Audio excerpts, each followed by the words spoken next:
Sabe aquele tradicional organograma das empresas, em que você vê cada pessoa em cada cadeira, a organização inteira? Pois é, a inteligência artificial está começando a entrar lá. A gente já vê algumas posições sendo ocupadas por agentes de IA, ou seja, trabalhadores digitais. E é disso que a gente vai falar no segundo episódio do Transições, um videocast da ABRH São Paulo e da Universidade Presbiteriana Mackenzie. Nessa primeira temporada, a gente tem o patrocínio da Company Hero. Você vê um vídeo deles agora.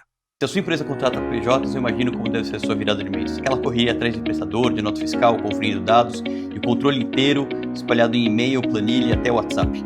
Caos e retrabalho. Agora, imagina resolver isso de um jeito simples. Você pede nota fiscal em lote, o PJ emite em 2 cliques, a IA já valida e tcharam, tudo resolvido. Você ainda pode fazer a gestão centralizada dos contratos e até dar benefícios para os seus PJs. Esse é o Gestão PJ da Company Hero. E se você quiser saber mais da Company Hero, tem um QR Code aqui na tela. Então, acho que estamos prontos para começar. Bem-vindos! Como sempre, eu vou pedir para todo mundo se apresentar. Vou começar pelo nosso convidado especial, João Renato. Bem-vindo, João. Olá, tudo bom? Obrigado pelo convite. Obrigado, Lari. Obrigado, Marcos, Karen. Prazer estar aqui com vocês. Eu sou João Altman, sou responsável por gente de gestão na VR. Sou um homem branco, com uma camisa polo preta, calça jeans, e com um prazer estar aqui batendo um papo sobre um tema super relevante para a nossa comunidade, para a sociedade e para profissionais de RH também, que eventualmente estejam nos assistindo e interessados no papel do RH nesse tema. Bem-vindo, João. Karen Monterley, bem-vinda também. Obrigada pela oportunidade de estar aqui com vocês novamente. Sou uma mulher branca, cabelos curtos, estou com uma jaqueta verde com uma blusa branca. Fico muito honrada e espero que hoje seja mais um dia de grandes aprendizados aqui também. Eu acho que vai longe o papo aí, né, professor? Bem-vindo também. Apresente-se, por favor, para a gente. Obrigado, eu sou Marcos, sou um homem branco, cabelo castanho, barba já ficando grisalha, 52 anos de vida, camisa bege, calça jeans. Eu falo a idade que é só para gerar um certo constrangimento para as pessoas se sentirem. Já teve essa conversa na Já. E é isso, sou pró-reitor de graduação aqui da Universidade Presbiteriana Mackenzie. Bem-vindo, eu sou a Larissa Santana, eu sou uma mulher branca, de cabelo castanho comprido, tô aqui de blusa laranja sem mangas. E tô muito feliz de entrevistar o João, que é meu amigo de infância. É verdade. Você se apresentou como João Altman, eu falei, João Altman, João Renato. É verdade, você entregou um segredo, né? Que o seu nome do meio é só quem tem conhecimento de infância que sabe, né? Mas é um prazer. Também sou João Renato Altman, senão minha mãe e meu pai brigam comigo, é o nome que eles me deram. Mas no mercado, às vezes, costumam me chamar só de João Altman, até que é o nome do e-mail, né? Então acabou ficando conhecido como João Altman. Facilitou. Bom, João, hoje a gente vai falar sobre equipes híbridas, e aí eu queria saber, lá na VR, se vocês têm equipes híbridas, se você tem lá no seu total de headcounts, 1.200 pessoas, mais ou menos, tem junto ali equipes não humanas, headcounts não humanos? Temos sim, Maria, assim, a VR, acho que é legal até falar, eu costumo falar que o João, que trabalha com gente de gestão, está aqui para falar de um tema de IA, né, um tema de tecnologia, porque a VR, ela é uma empresa que passou por uma transformação nos últimos 5 anos bastante relevante. Uma empresa, acho que todo mundo conhece, sinônimo de categoria, né?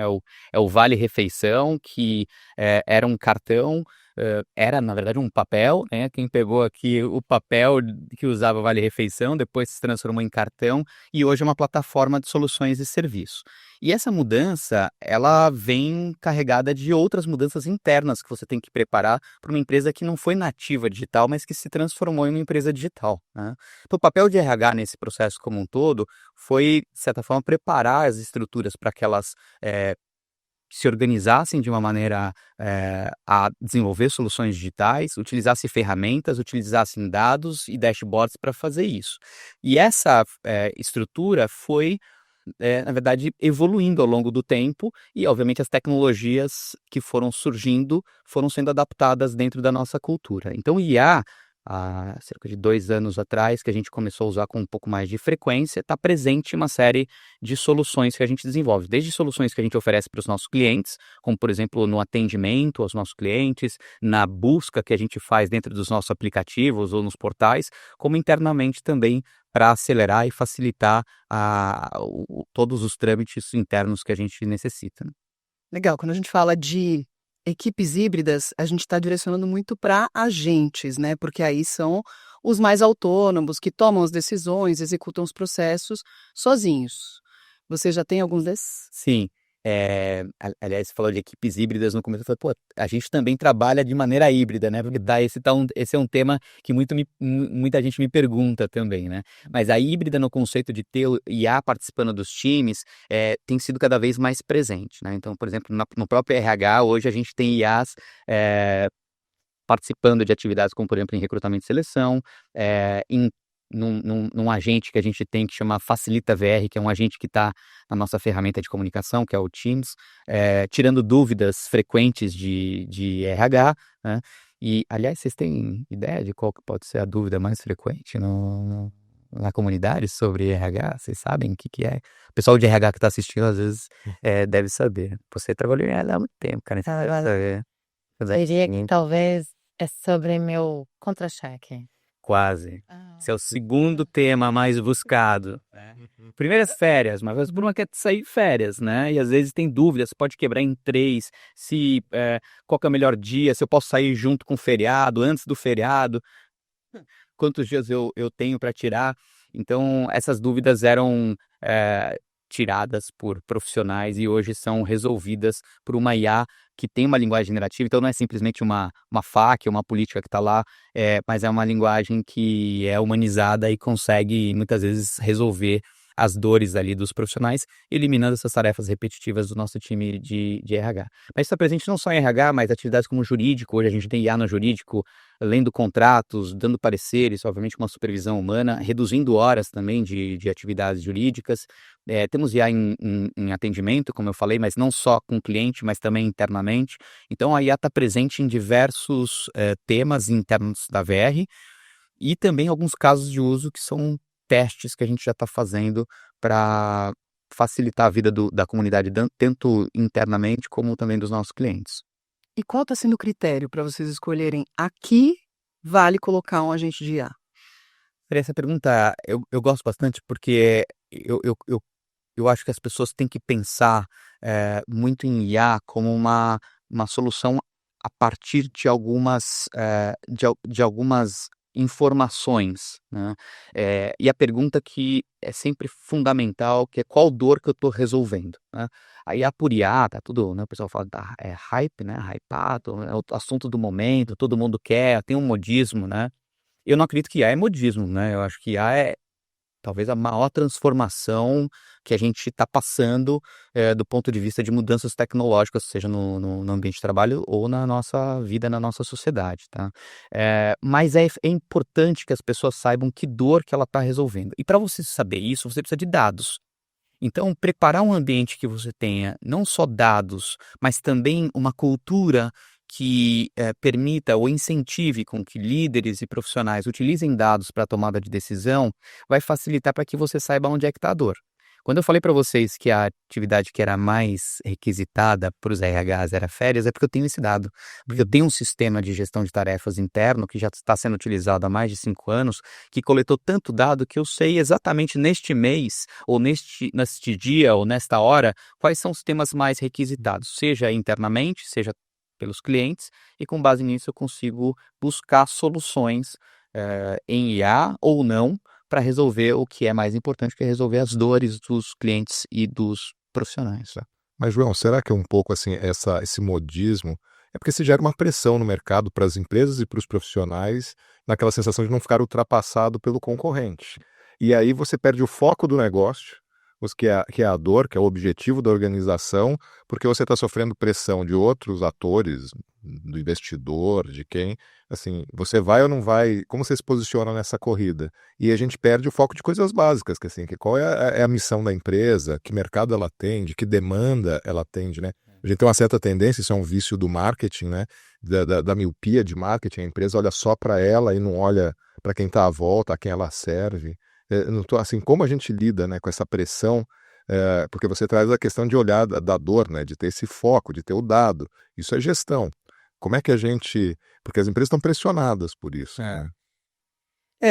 Essa é uma questão que vai passar em algum momento. Acho que a gente está num boom ainda de descoberta das ferramentas. Tá todo mundo brincando com o ChatGPT, com o Gemini, com outras ferramentas, né, no celular ou no computador. E tem o famoso FOMO, né, que é o Fear of Missing Out, quer dizer, assim, o medo de ficar de fora. Tá todo mundo usando e eu não estou usando. Será que eu vou ficar para trás? Será que eu vou ficar defasado, né? Isso vai acontecer. Eu acho que as pessoas têm que testar mesmo. Eu não vejo problema nisso, pelo contrário. Aliás, tem muita empresa que bloqueia ferramentas ou sites. Eu acho que tem que tomar muito cuidado com isso, embora a gente vai falar de alguns riscos, e o risco de segurança é real, mas a gente tem que sim estimular. Outro dia eu fiz uma pergunta, a gente lançou uma plataforma de ensino lá na AVR, e aí para justamente até apoiar nessa questão que tem se falado de reskilling, upskilling, como que você pode apoiar no contínuo desenvolvimento dos profissionais, né? Então, a gente foi buscar algumas ferramentas interessantes para apoiar, e aí eu fiz uma pergunta, assim, mas e a gente não tem habilitado o ChatGPT especificamente lá de maneira oficial, né? Você tem o site, mas você não tem a ferramenta atrelada a outros. A gente tem hoje o Copilot, né, da Microsoft. E aí eu perguntei, quem é que usa o ChatGPT? Todo mundo na sala levantou o braço, né? E com certeza estão usando também para o trabalho, né? Então, a gente tem que saber que essa é uma realidade, como é que a gente pode aproveitar para encaixar isso dentro de uma resolução real da dor. E eu acredito que dados vão ajudar a sustentar essas decisões e também a valorizar o trabalho. Acho que profissionais que costumam tomar decisão baseada em dados e até definir investimentos necessários, seja em ferramentas, seja em capacitação, para que aquela empresa ou aquela atividade possa de fato mergulhar em IA, vão ser fundamentais e vão definir quem de fato está olhando para essa transformação com maturidade ou aqueles que estão simplesmente nadando sem muita direção, né? E conectando o que vocês dois falaram, que está todo mundo pressionado, todas as empresas acham que precisam mostrar para o board, para a liderança que estão usando IA, só que as empresas não têm dados. Eu acho que, Karen, você deve saber muito bem, transformação digital é um grande desafio dos RHs. Quando a gente fala Brasil grande, a transformação digital ainda não aconteceu. A gente está olhando para grandes empresas que sim, estão preparadas e têm essa estrutura de dados. Mas tem outras que já estão querendo implementar a IA sem nem ter a base de dados. Então, a estrutura, a transformação é o passo número 1, né? Eu acredito que sim, né? Principalmente quando você observa que realmente tem empresas que hoje já falam de um pós-transformação digital, que são as dores que as pessoas já estão vivendo, né? E tem ainda empresas que estão nesse movimento da transformação digital. E eu observo que muitas empresas que ainda estão vivendo esse momento da transformação, elas não têm consciência ou talvez ainda não estão aprendendo até com quem já viveu, que é o seu caso, né? E aí eu trago, por exemplo, até uma pergunta para me ajudar a complementar essa. O que você faria diferente, por exemplo? Né? Porque muitas vezes nós, da área de pessoas, por entendermos de comportamentos, né, conhecemos de cultura, muitas vezes a gente vai se abarcando com muitas certezas, né? E na era da complexidade não dá para a gente falar de certezas, né? Já diria Einstein. Então, como é que a gente poderia aprender um pouco dessa sua experiência, né, dentro da VR? O que você faria diferente? Eu acho que quando você tem um ambiente que a gente tem falado muito de segurança psicológica em RH, né? Sim. E isso passa pelos testes que são necessários ser feitos com IA, por exemplo. A gente fala em IA nessa nova linguagem que a gente está aprendendo, porque tudo é novo, né? Então tem uma nova linguagem, agentes, IA, tem a questão agora de alucinação. Já ouviu falar? Alucinação, né? Tem umas palavras que a gente está aprendendo. E tem essa questão do casos de uso, é como a gente tem falado IA. Então, o casos de uso eu gosto porque, de certa forma, é uma materialização da segurança psicológica que a gente gosta de falar em RH, né? Que é você se permitir testar e, num ambiente seguro, errar, mas aprender com o erro, né? Então, o caso de uso, ele traz esse modelo para que as empresas comecem a trabalhar no aprendizado e não necessariamente acertando tudo, né? Então eu posso te falar que tem vários erros que a gente cometeu, mas eu acho que um dos grandes acertos foi ter investido numa cultura que permita esse tipo de teste, esse tipo de erro e esse aprendizado sem ter uma cultura punitivista, uma cultura que culpabilize o erro, né? E com isso a gente consegue, de maneira mais rápida, se adaptar a tudo que tem vindo. Então acho que a gente acertou em algumas estruturas mais fundamentais na VR para que a gente pudesse hoje colher essas evoluções de uma empresa, de novo, de 50 anos, que está presente no dia a dia de mais de 5 milhões de trabalhadores, alimentando aí trabalhadores e suas famílias, e que se adapta ao tempo, né? Ela não é moderninha, mas ela é moderna, ela é atual e está presente, oferecendo ferramentas e soluções, utilizando agora tecnologias do dia a dia. Pô, agora, João, a gente está criando a primeira geração de trabalhadores não humanos. Isso é muito louco, professor. Como que você imagina o futuro desses trabalhadores não humanos? Então, mas a gente tem uma tendência a dar ao tratamento humano, né? Veja lá o filme Her. É assim, eu começo a tratar, eu dou bom dia, e o quanto eu fico aqui, às vezes, fazendo aqui um paralelo, imaginar um sujeito numa indústria de transformação conversando com a prensa hidráulica. Ah, minha colega aqui do meu time, ela faz a força que eu faço. Porque se eu olhar numa perspectiva mais histórica, o que a gente está tendo é um conjunto de habilidades humanas sendo transferidas ao longo de séculos para outros sistemas extracorpóreos, né? Primeiro, que eu estava no campo da força física. Então é o vapor que gerou a força que desobriga o braço. E é só que agora eu cheguei no campo do cognitivo. Só que assim, isso não humaniza o que está do outro lado, né? Assim, a gente está talvez humanizando por uma estratégia de comunicação e de programação. Porque antes, quem acessava o sistema? Um profissional qualificado que conhecia a linguagem de programação e ele era capaz de conversar com os sistemas. A grande transformação é que eu estabeleço uma interface que é de linguagem natural. E aí parece que eu estou falando com um ser humano. Porque, por exemplo, a alucinação em si é um fenômeno estatístico dentro do processo de inteligência artificial. Quem trabalha com ele não se assusta. Nós achamos porque é a metáfora que eu consigo fazer para aquilo. E me explica aquilo. Então eu não consigo, eu tenho um pouco de dificuldade para pensar isso assim. Eu não sei se ele será um trabalhador, sabe? Eu não sei se a prensa hidráulica foi considerado um trabalhador em algum momento. Mas eu acho que a gente está vivendo uma fase que é o vocabulário que a gente tem para explicar. Não quer dizer que isso não vá nos transformar, que isso não vá alterar as cadeias produtivas, não estou dizendo isso. Não é num sentido de resistência. Só mais uma moda para passar, porque eu concordo com o João.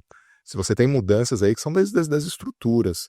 Só que também, por outro lado, a inteligência artificial a gente sabe que está desde a década de 50 do século passado sendo desenvolvida. E tem uma questão aí que é central. Conhecimento é um bem não rival. Então ele é capaz de gerar milhões na economia sem gerar milhares de empregos. Porque diferente de um carro que só 4 ou 5 pessoas vão usar, o conhecimento você multiplica, ele não perde valor. Ao contrário, muitas vezes a distribuição do conhecimento multiplica o potencial de valor dele. Então acho que a gente está lidando aí com uma fronteira que é de aprendizado, que está reestruturando cadeias de negócio, que com o tempo eu acho que vai nos reestruturar também na forma que a gente atua. Se você parar para pensar nessa comparação que eu fiz, quando as pessoas provavelmente faziam mais atividades braçais, o colesterol talvez fosse melhor das pessoas, né? Ou seja, teve mudanças na vida da gente e vão ter também mudanças cognitivas. Então, assim, eu tenho um pouco de dificuldade de ver isso como um ente humano. Agora, eu tenho uma tendência a ver isso quase como uma órtese, como uma extensão da gente. E é uma extensão que vai nos transformar, como tudo que a gente teve no dia a dia foi nos transformando. Nossa, mas você tocou num ponto tão importante, porque a gente está humanizando os bots, os agentes, e a gente já fazia isso antes, né? A URA, qual é a voz da URA? É uma voz feminina, porque os estudos mostram que quando você ouve uma voz feminina, você associa mais a empatia, a cuidado do que é uma voz masculina. Sim.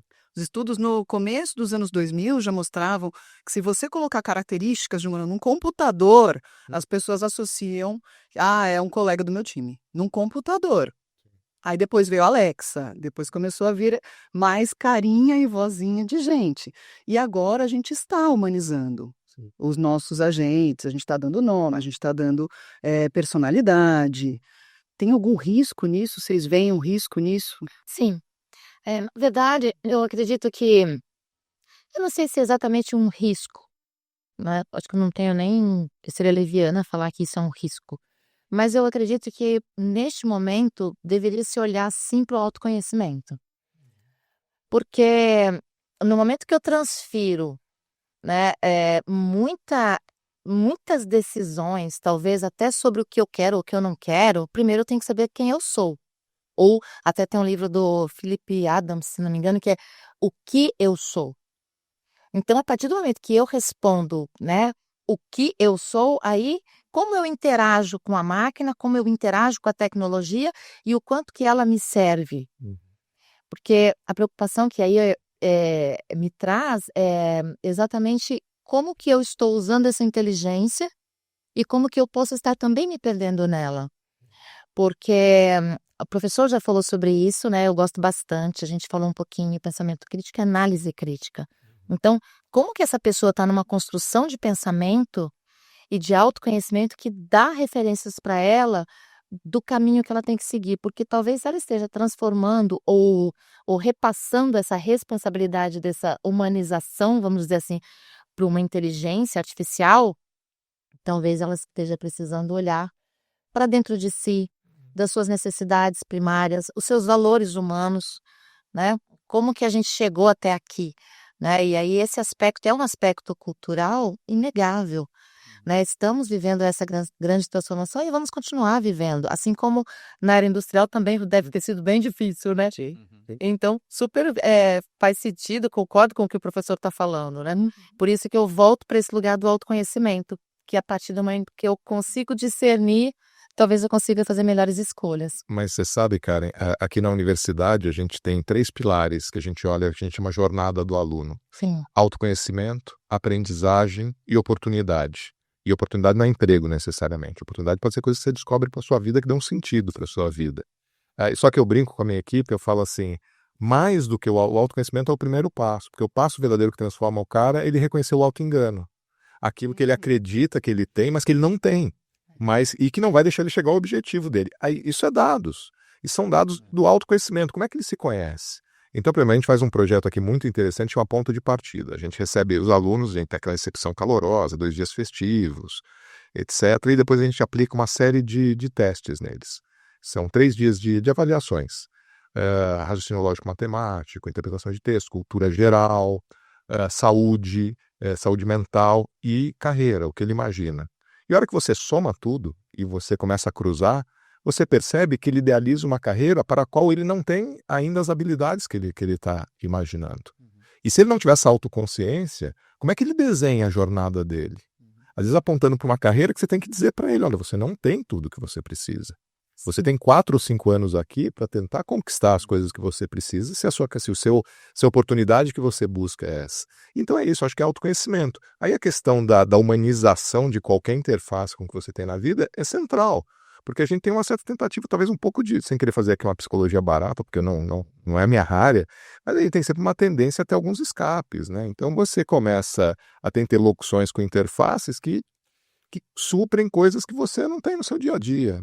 Então, o quanto esse exercício, esse tempo do autoconhecimento, ele é fundamental, mas no sentido de uma afirmação de quem nós somos, mas talvez com um dilema ia ser resolvido. Porque a gente vive, o Bauman, né, o sociólogo, ele tem, num dos últimos livros dele, o Retrotopia, ele tem uma imagem que eu considero fantástica, diz assim, numa sociedade com tantas síndromes de personalidades narcísicas, não seria o caso de falar de síndrome de sociedades narcísicas? Que é um pouco isso, assim, a gente tem um culto do indivíduo, do sucesso individual, aí você começa a lidar com um ente que você humaniza, mas que não é um ser humano. Uma sociedade que hipervaloriza a individualidade, né? E acho que tem até um outro ponto, a gente já acabou falando dos riscos, né? E eu acho que tem um outro que a gente também é muito centrado na identidade do trabalho. E a chegada da IA provocou uma coisa de assim, a busca pelo autoconhecimento. Quem sou eu nessa organização se ela pode me substituir olhando só para eficiência? como vocês estão endereçando isso, se é que surgiu essa questão lá, e como é que vocês estão definindo qual é o lugar da tecnologia, dos agentes, dos bots de repetição, de tarefas repetitivas, e qual é o lugar das pessoas. Uhum. Eu vou falar sobre isso, meu professor lembrou do filme Her, só um parênteses, e você sabe que um dos principais usos do ChatGPT hoje em dia pela turma é como terapeuta, né? Então é só pra gente fazer esse parênteses rápido, mas vou te responder, Nália. A gente tem olhado para assim, eu costumo dizer que essa questão de IA, ela é como eu te falei, a consequência de um trabalho que a gente foi fazendo ao longo do tempo, né? Eu até usei uma expressão, a gente estava conversando, que eu falei que a IA, sem dados ou sem uma base cultural, sem conteúdo, ela acaba sendo um bebê superdotado recém-nascido, né? Então, um superdotado recém-nascido. Então, assim, você tem uma pessoa extremamente inteligente, uma IA super inteligente, mas que não tem aquela base de dados para suportar as decisões, para alimentar aquelas decisões, né?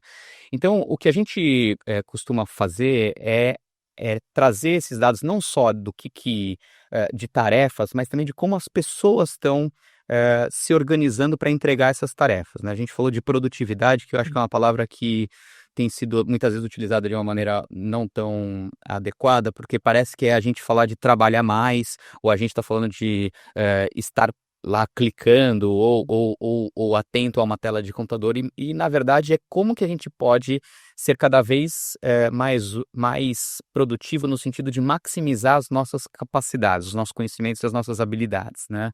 E isso, com a combinação da tecnologia e da IA, faz com que a gente potencialize o ser humano.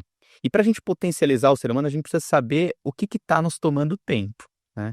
Então, quando eu falo de dados, também por exemplo, quanto tempo eu invisto em cada uma das tarefas que eu tenho e quanto dessas tarefas poderiam ser substituídas por IA ou por um robô ou por um bot, para que eu possa investir mais tempo em outras atividades, em outras características. E aí eu gostei muito do que a gente estava conversando sobre autoconhecimento, porque é importante lembra muito aquela questão de Ikigai, né, que traz aquela coisa japonesa de falar assim, o que eu faço, o que eu sou bom, né, o que gostariam que eu fizesse, me remuneriam por aquilo, né, e o que eu gosto de fazer, né, porque às vezes eu sou bom no negócio, mas não gosto de fazer aquilo, né, quantas pessoas são assim, reféns do seu dom, né.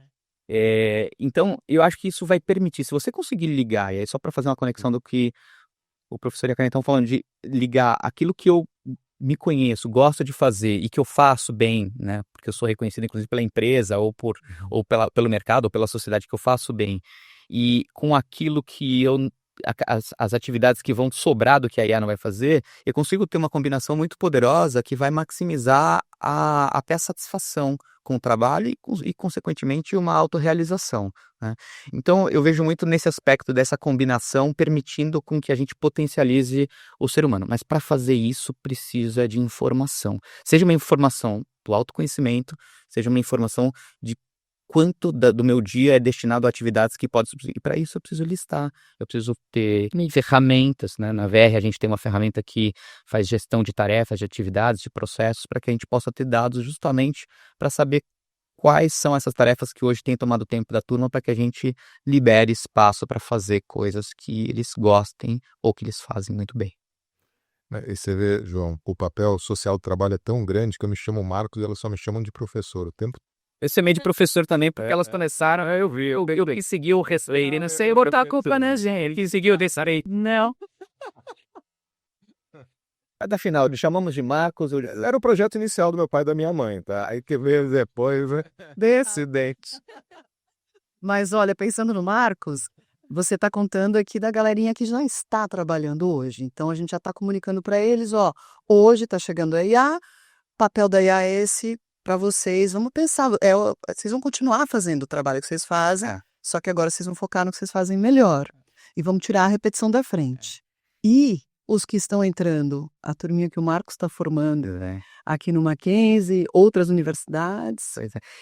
Só assim, voltando um pouquinho, não é que a gente vai continuar fazendo e que só vai tirar atividades repetitivas, até porque a IA, com toda essa linguagem generativa e com toda essa inteligência, ela vai muitas vezes fazer mesmo algumas atividades por completo, e a gente vai ter que buscar novas funções, né? Por isso que é importante até para os RHs que conheçam as pessoas e seus conhecimentos e habilidades muito além da função que elas exercem, porque você passa a olhar para o talento em si, não necessariamente para aquele profissional que faz aquela determinada tarefa, né?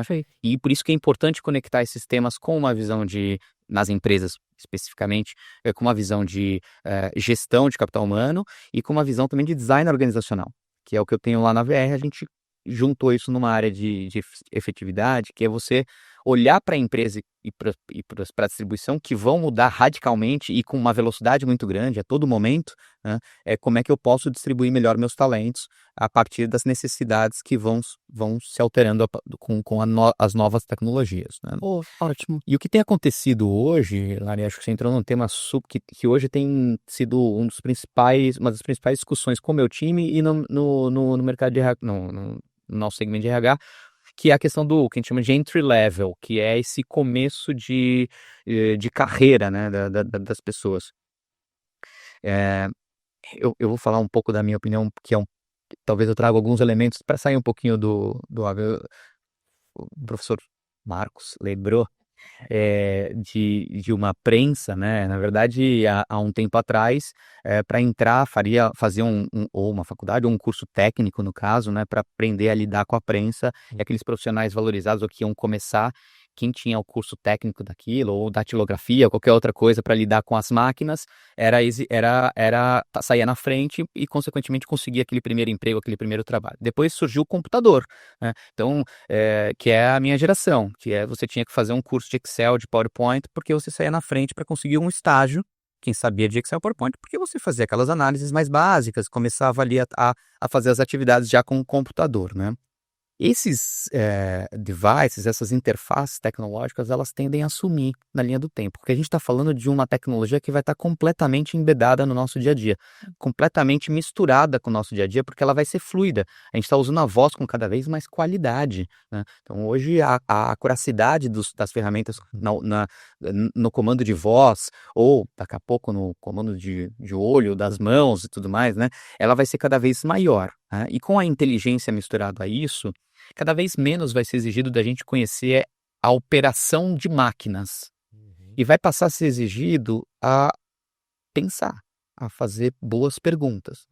Vamos dizer que os prompts, eles utilizam até métodos socráticos. Talvez a filosofia passe a ser um curso que volte à moda, quem sabe, né? Eu gostaria muito, porque hoje em dia os profissionais que somente sabem utilizar máquinas sem saber por que estão utilizando ou que dor que eu estou resolvendo, eles vão ter dificuldade, de fato, de se adaptar. Então, eu acho que esse não vai acabar o entry level, sempre vão surgir, o novo sempre vem, né, como já diz Elis, mas assim, com talvez outras capacidades, e aí vão ser exigidos novos conhecimentos e principalmente saber pensar, intertextualidade, multidisciplinaridade para resolver problemas, e fazer boas perguntas é o primeiro passo para isso. Sim. Mas será que a gente não vai viver uma situação curiosa, João? Que é assim, porque a gente sempre departamentalizou demais.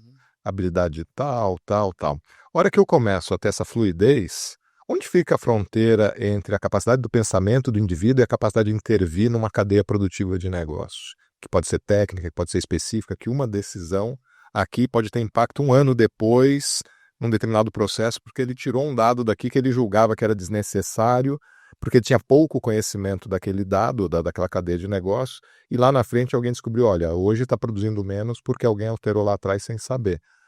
Será que não vai acabar uma certa fronteira? Ou seja, será que a IA, não estou falando só IA, esse aprofundamento que ela causa, não vai reorganizar também um pouco algumas ideias preconcebidas que a gente tem do que a gente chama de habilidade, competência, soft skills, hard skills, ou seja, começa a ficar tão abstrato, entre aspas, né? Mas ela ainda é uma intervenção numa cadeia de negócios, né? Que demanda um conhecimento específico daquela cadeia.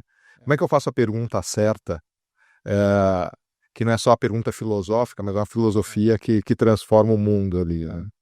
Eu acho um bom ponto. Eu não me considero um futurista, né? Então, às vezes, eu tenho dificuldade até de tentar cravar como é que vão ser as coisas, mas eu realmente estou me deparando com algo que vai provocar uma transformação enorme, e eu concordo. Talvez a gente tenha mudanças nessa organização, nessa forma, né? Eu hoje tenho dificuldade de enxergar algo que seja muito distante de qual dor que eu estou resolvendo, porque no fundo a gente está resolvendo dores da sociedade, em qualquer situação, né? Então, você ter um pensamento que consiga conectar e buscar as consequências de decisões, que eu achei interessante o ponto que você traz, vão ser habilidades exigidas nesse novo mundo.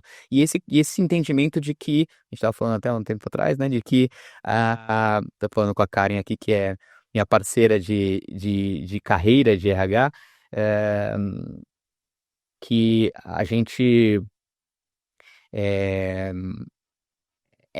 esse pensamento de você enxergar sistemas e consequências, vai ser fundamental, e qual dor que eu quero resolver vai ser uma pergunta que vai continuar permeando aí as necessidades da sociedade de maneira geral, né? Então, entender a fundo qual é, a gente falou de ativação de valor, né, no termo da agilidade, que é dentro da cadeia de produtividade, é o principal ponto, né? Às vezes a gente entregava coisas no mundo corporativo, era muito comum você entregar coisas, ser reconhecido por entregas que não necessariamente estavam resolvendo dores, mas simplesmente foi pedido para você e você resolveu, e muitas vezes recebia uma permissão por isso.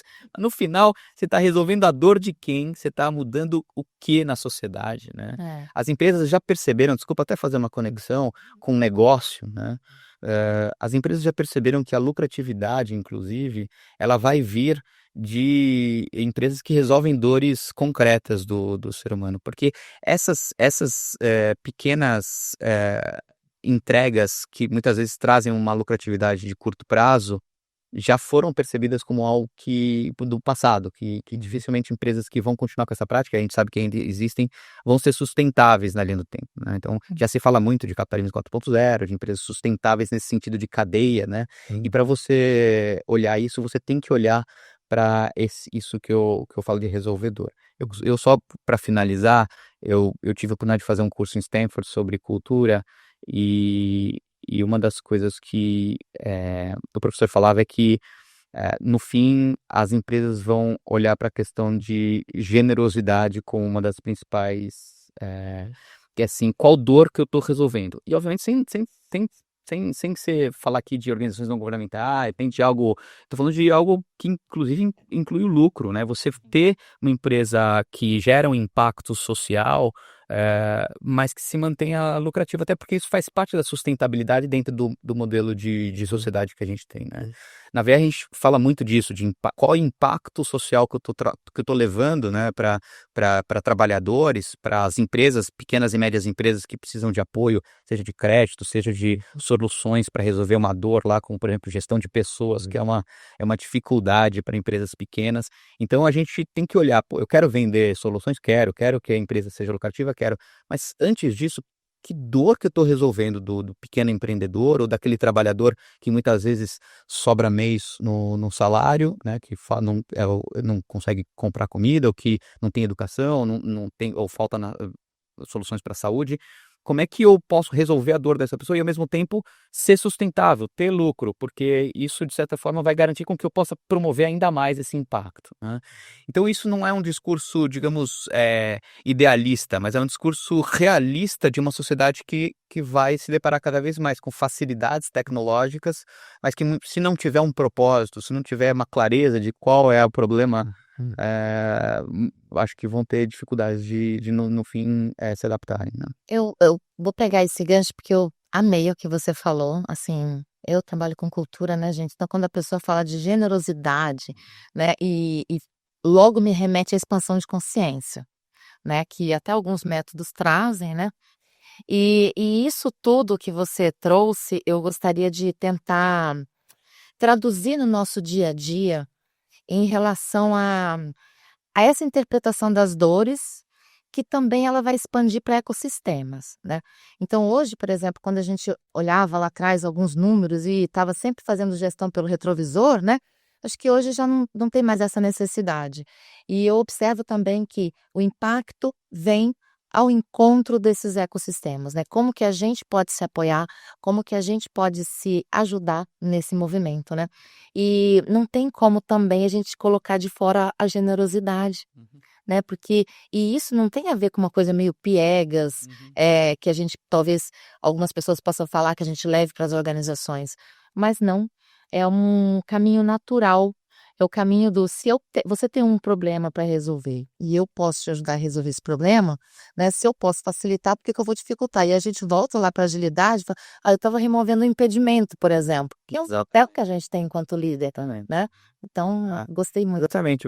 E aí eu conecto com aquilo que a gente estava falando, das IAs sendo aplicadas nas equipes, né. Então, quando eu falo de um agente que está tirando dúvidas sobre férias, ou que está, por exemplo, apoiando a recrutadora, né, a fazer uma boa entrevista, ou fazer um resumo da entrevista de uma maneira automática, eu de certa forma estou recebendo uma dor.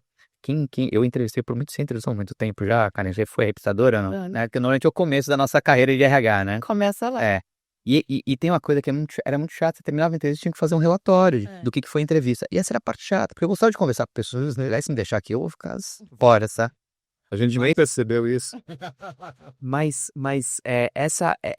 você tem que pensar que dor que eu tô resolvendo daquela pessoa para que ela possa, e isso tem um quê de generosidade, porque você tem que tem que ter um quê de empatia, de você saber, calça o sapato daquela pessoa e sente qual é a dor que essa pessoa tá sentindo, né. Então quando eu falo, eh, puxa, de um trabalhador que falta para comprar a comida do mês, puxa, eu tenho que vestir aquele sapato, porque eu não tenho essa, né, eu sou um privilegiado que não passo por isso, então eu preciso disso para eu poder buscar soluções para aquela situação, né. Sim.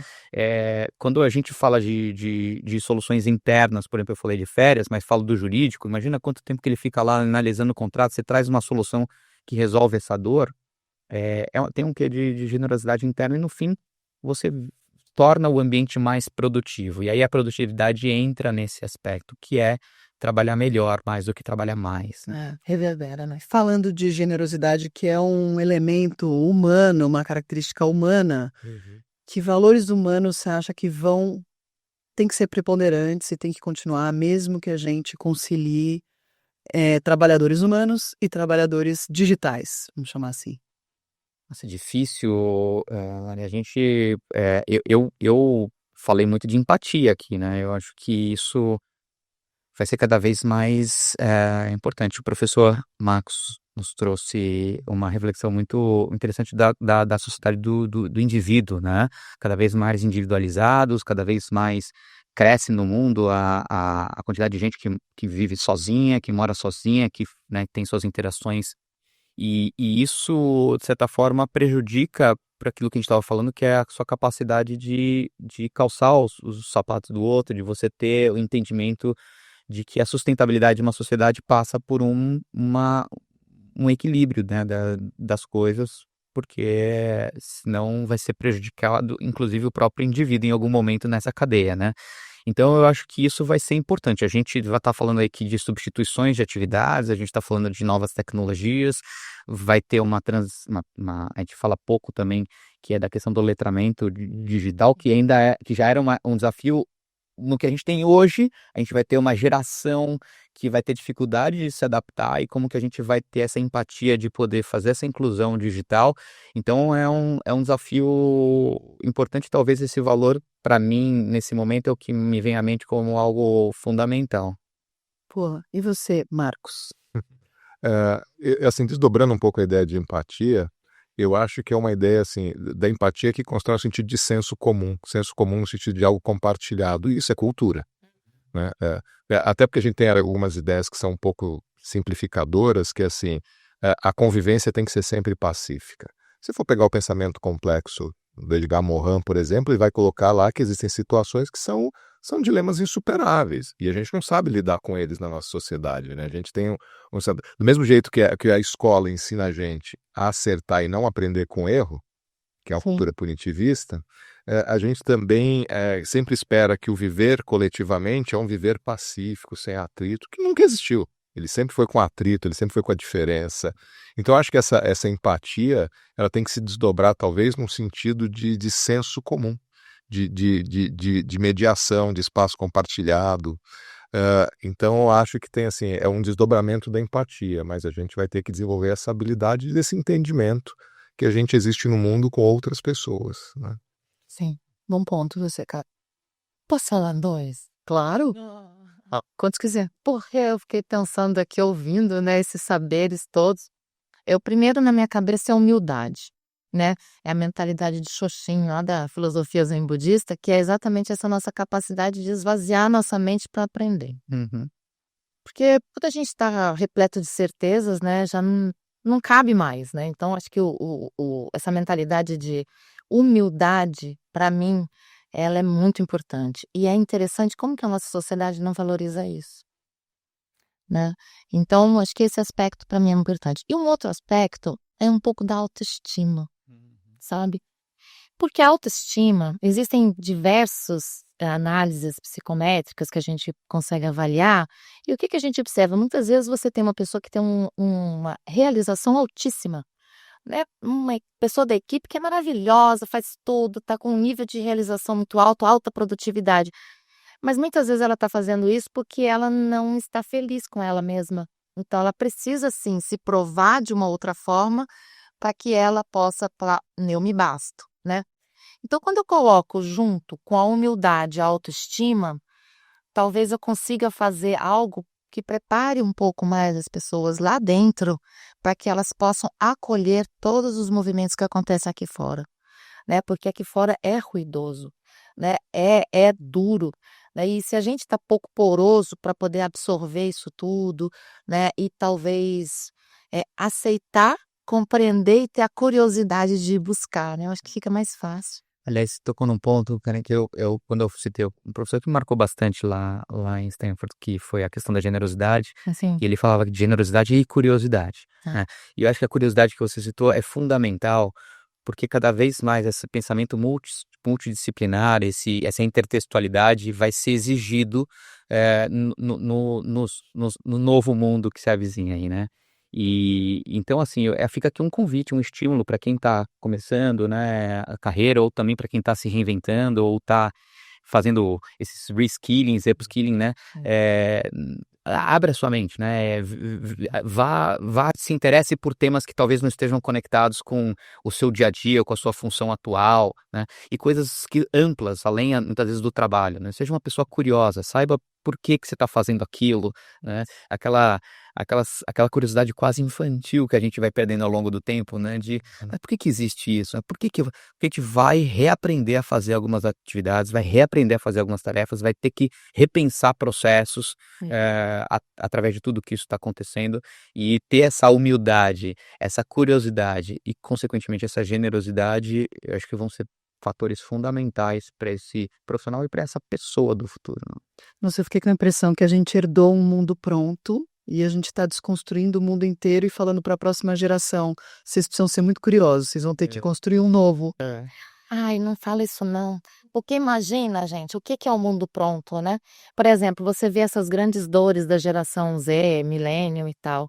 Na verdade, se eu parar para pensar no meu filho, que é sei lá, tem 22 anos, realmente ele não quer mais viver com líderes como ele me viu viver, né? Ele viu o que eu vivi. Então ele fala, hoje em dia eu quero algo diferente para mim.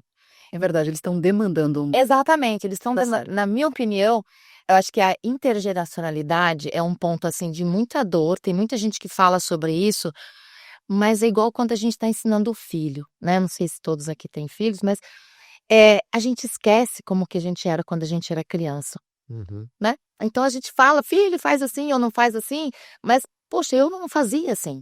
E o que que eu estava pensando naquele momento?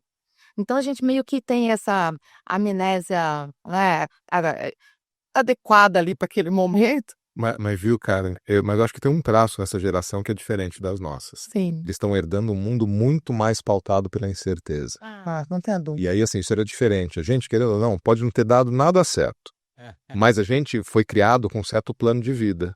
Você vai estudar, você vai trabalhar, você vai brigar para ter um bom emprego, você vai brigar para isso, aquilo, aquilo outro. Essas certezas hoje já não estão postas da forma que estavam postas.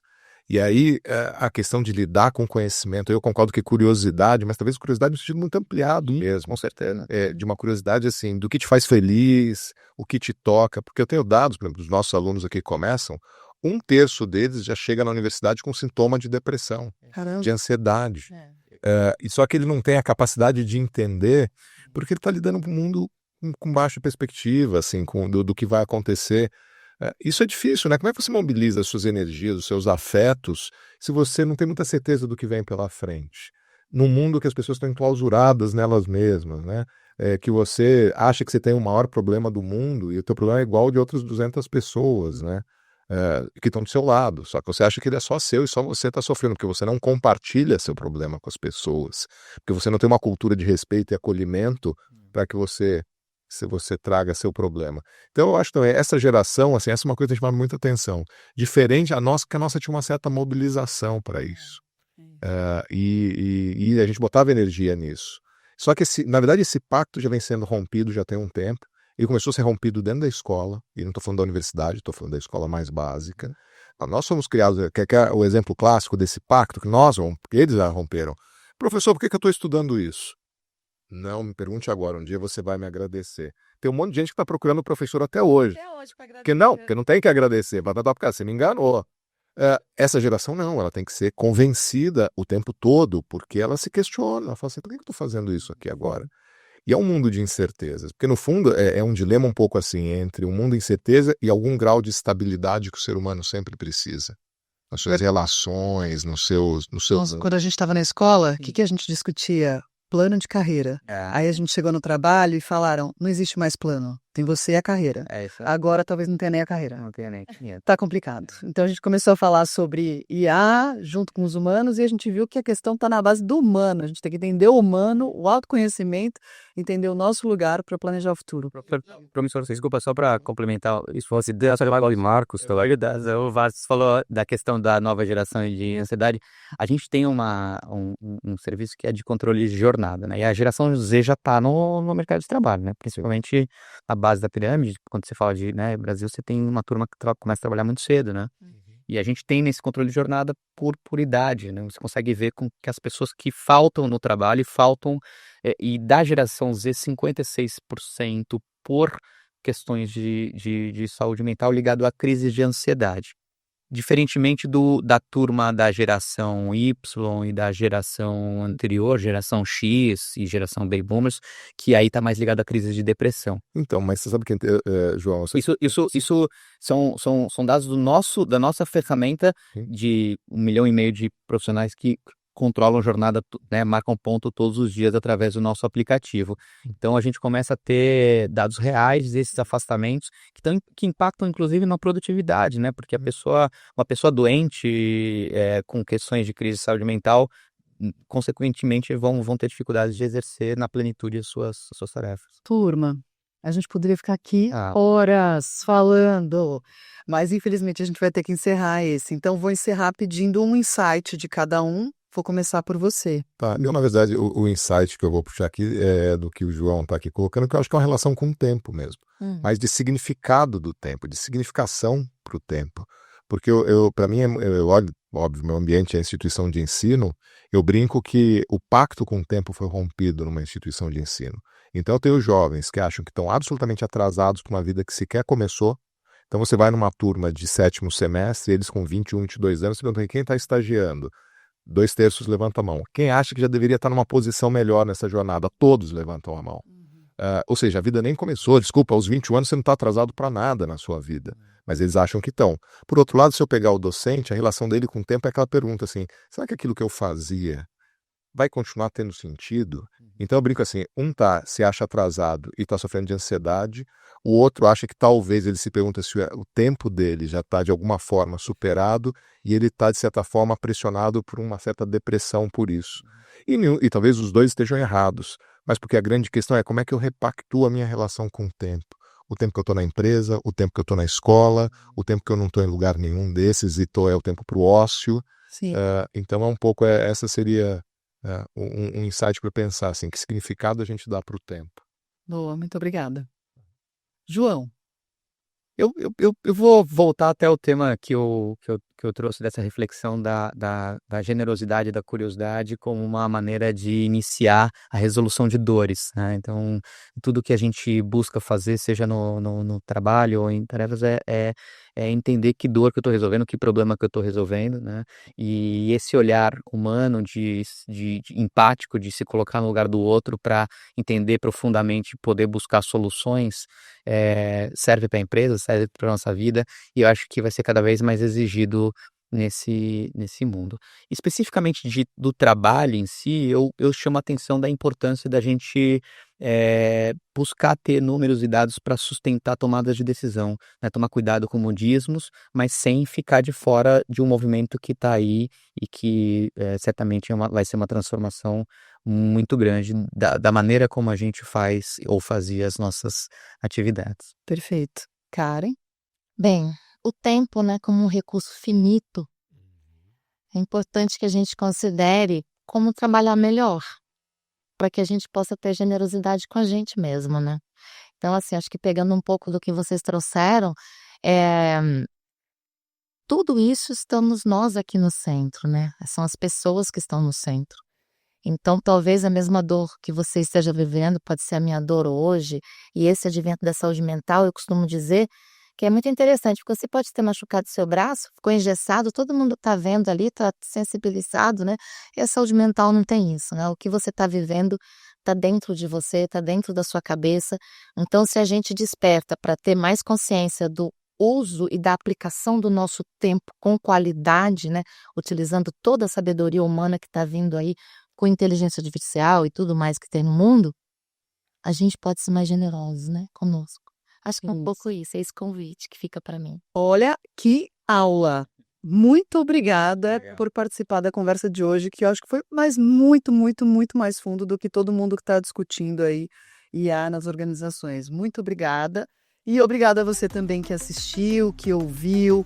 Fique conosco para o episódio 3, que sai em breve. E se você não viu, volta lá para assistir e ouvir o episódio 1, que também fala sobre tecnologia nas organizações. Obrigada e até a próxima.